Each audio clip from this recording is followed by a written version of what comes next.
Hai, hello, salam sejahtera Malaysia. Selamat datang ke channel Fels Lifestyle. Terima kasih kerana terus setia dan terus bersama di dalam channel ini. Saudara-saudara, tuan-tuan dan puan-puan yang saya amat hormati.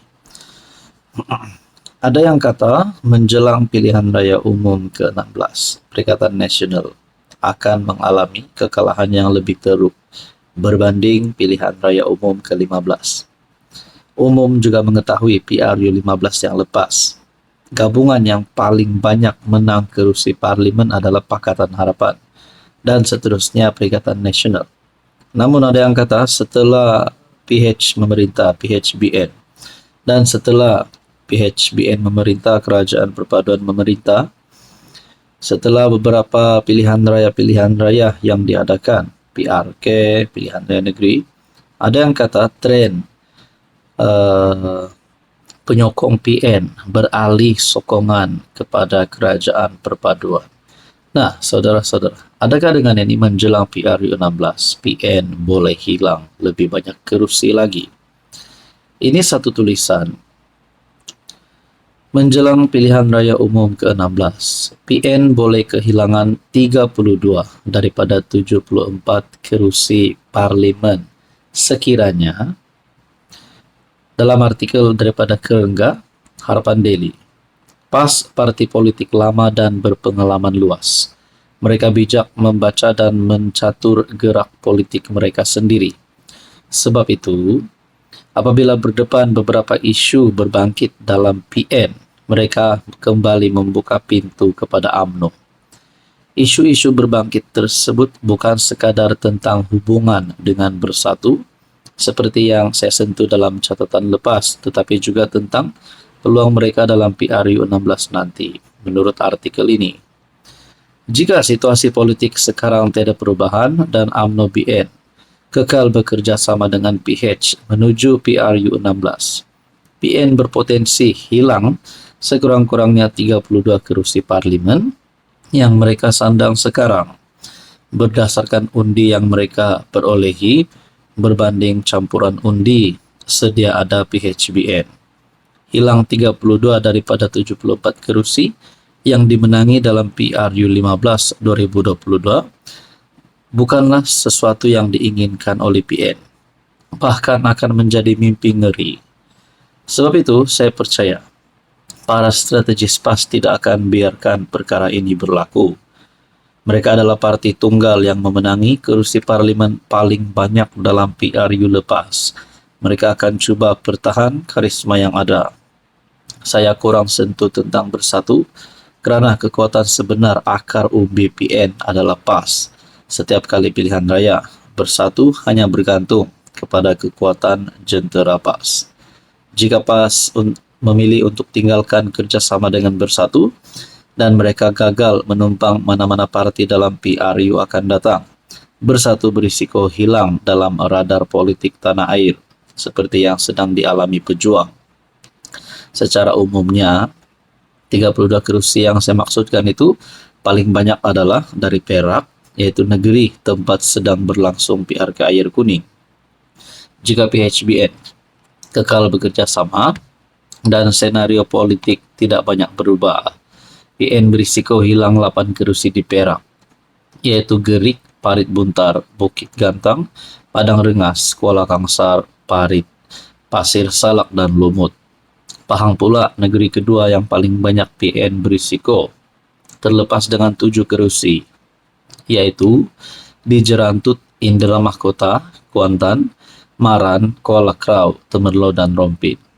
Seterusnya Selangor dengan 6 kerusi, Melaka dan Pulau Pinang masing-masing 3 kerusi, Johor pula berisiko hilang 2 kerusi. Di Mersing dan paling menarik kerusi yang sedang disandang oleh Tan Sri Muhyiddin, yaitu pengerusi PN sendiri di Pagoh juga termasuk dalam senarai. Selain itu, Kedah dan Perlis masing-masing 1 kerusi parlimen, Parlimen Kulim, Bandar Baharu dan Kanggar. Jadi saudara-saudara yang saya amat hormati, kalau perkara ini benar, ini bukan pasal lompat parti ke apa. Jadi adakah untuk mencegah perkara ini PAS akan keluar PN dan menyokong kerajaan, ataupun Bersatu yang akan keluar PN dan menyokong kerajaan? Jadi perkara ini boleh membawa kepada perubahan dinamik politik. Jadi tuan-tuan dan puan yang saya hormati, apa komen Anda? Hai, hello, salam sejahtera Malaysia. Selamat datang ke channel Fels Lifestyle. Terima kasih kerana terus setia dan terus bersama di dalam channel ini. Tuan-tuan dan puan yang saya hormati, mungkin sudah sering kali kita dengar tangkapan, tahanan, serbuan, nama-nama kes berprofil tinggi, melibatkan kepimpinan politik, melibatkan banyaklah yang pernah memegang jawatan-jawatan besar di dalam politik. Pada akhirnya, siri episod rasuah ini, kita sering kali mendengar ada tangkapan berlaku dan sebagainya. Jadi bila ada tangkapan berlaku, pasti adalah tangkapan yang mengejutkan ramai. Kali ini pula, saudara-saudara, setelah kita mendengar beberapa kepimpinan tertinggi politik di Malaysia yang terlibat dengan siasatan SPRM, ditahan dan sebagainya, ini satu lagi kejutan. Berkaitan dengan kes tuntutan palsu RM450 juta, Datuk dicekup lagi. Bagi saya ini pasti satu tangkapan mengejutkan.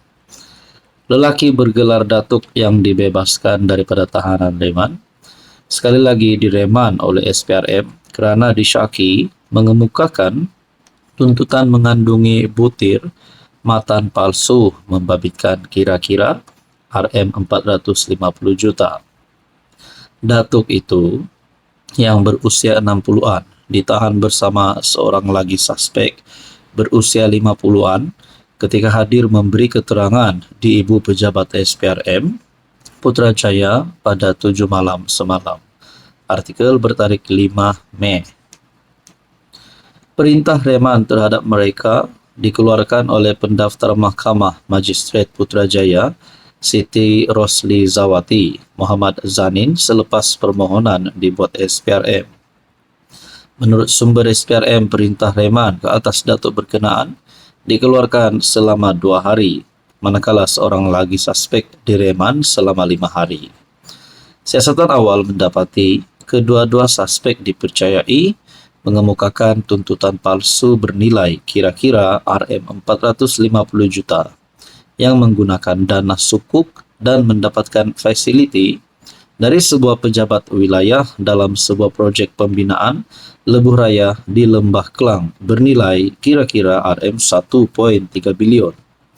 Tangkapan ini adalah susulan daripada tangkapan sebelum ini yang melibatkan tuntutan butir matan palsu bernilai kira-kira RM360 juta dan jumlah keseluruhan tuntutan palsu ini bernilai kira-kira RM800 juta. Bagi saya, saudara-saudara, ini pasti satu lagi penemuan jutaan ringgit yang mengejutkan ramai. Saudara-saudara, apa komen Anda?